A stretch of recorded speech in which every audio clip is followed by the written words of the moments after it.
Hello friends, welcome to our YouTube classes destitute tutelage.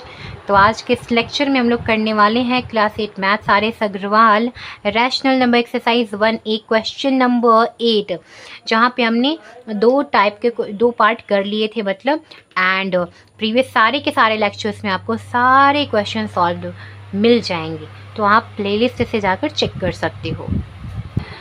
सो यहाँ पे question number 8 में मैं कह रहा है कि असेंडिंग ऑर्डर में इस रैशनल नंबर्स को आपको करना है एंड यहाँ पे दो पार्ट्स हो गए थे, थर्ड पार्ट में आपको असेंडिंग ऑर्डर में से करा के रखना है। तो चलिए शुरू होते हैं। तो सबसे पहले देखिए यहाँ पे हमें दे रखा है डिनोमिनेटर में माइनस। तो प्रीवियस क्वेश्चंस में मैंने बोला है कि डिनोमिनेटर में जब भी रहे तो उससे हम लोग क्या कर लेते हैं, न्यूमरेटर में चेंज करा लो। तो उसके लिए क्या कराना होगा, -1 से ऊपर मल्टीप्लाई एंड -1 से ही डिनोमिनेटर में मल्टीप्लाई। तो माइनस का 3/5 हो जाएगा।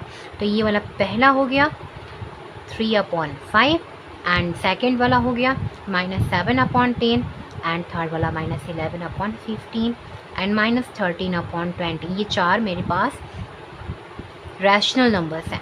अब इनका हमें क्या करना है, अच्छा देखो यहाँ पे माइनस छूट रहा था, ये तो ऊपर आ गया। अब इन सब का हमें असेंडिंग ऑर्डर में करना है। तो एलसीएम ले लो, एलसीएम ऑफ 5, 10, 15 एंड 20। मतलब क्या कि डिनोमिनेटर का आप एलसीएम ले लो, ठीक है। तो कितना आएगा, 5, 10, 15 एंड 20 का एलसीएम कर लो।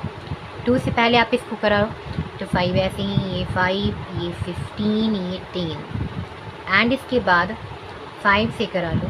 5 1 जा 5, 5 1 जा 5, 5 3 जा 15, 5 2 जा 10। फिर तो अब ये जाएगा नहीं है ना, तब इन सबको क्या करा दो, मल्टीप्लाई। 2 5 जा 10, 10 3 जा 30 एंड 32 जा 60। तो एलसीएम कितना आ गया, 60 आ गया। तो इस बात को आप ध्यान रखना कि एलसीएम कितना आपके पास है, 60 है।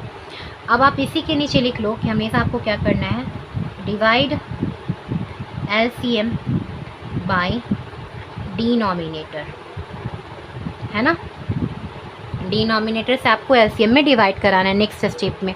तो चलो, तो मेरा आप ये पहले आप लिख लो, ये वाला माइनस का 3/5 ये दे रखा है ना, ये कितना होगा, तो इसका डिनोमिनेटर 5 है, 5 से इसको डिवाइड करा दो तो कितने टाइम्स में जाएगा, 12। तो आप ऊपर मल्टीप्लाई कराओ, माइनस का 36 और नीचे 60। फिर ऐसे ही आप माइनस का 7/10 कराओ, माइनस का 7/10 ऐसे ही 10 से डिवाइड कराओ, 6 टाइम में जाएगा, ऊपर मल्टीप्लाई नीचे मल्टीप्लाई, 42 माइनस में एंड ये 16।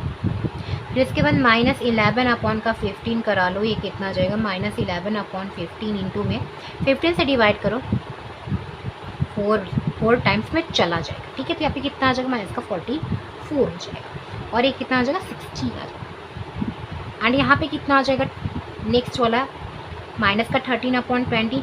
फिर आप वही कराओगे, 20 से इसको डिवाइड कराओ, 3 टाइम्स में ऊपर 3 टाइम्स में नीचे, माइनस का 39/60। तो अब आपको कह रहा है कि असेंडिंग में करना है, मतलब सबसे छोटा सबसे पहले एंड सबसे बड़ा सबसे बाद में। तो लेकिन आपको ये भी ध्यान देना है कि ये माइनस में है, तो सबसे पहले आप इन सबको लिख लो जो भी आपको भी मिले हैं।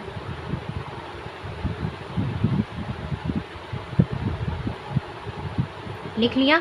तो अभी मैंने प्रीवियस लेक्चर में आपको बताया था कि जो माइनस में सबसे बड़ा होता है वो सबसे छोटा होता है। डिनोमिनेटर तो सबका सेम है, तो न्यूमरेटर डिसाइड करा देगा कौन बड़ा कौन छोटा, लेकिन न्यूमरेटर में भी माइनस है, तो माइनस कहता है कि जो सबसे बड़ा, जो जितना बड़ा वो उतना ही छोटा। तो सबसे बड़ा कौन है, ये माइनस का 44, तो सबसे छोटा यही होगा ना, -44/60। सबसे बड़ा नंबर कौन है, 42।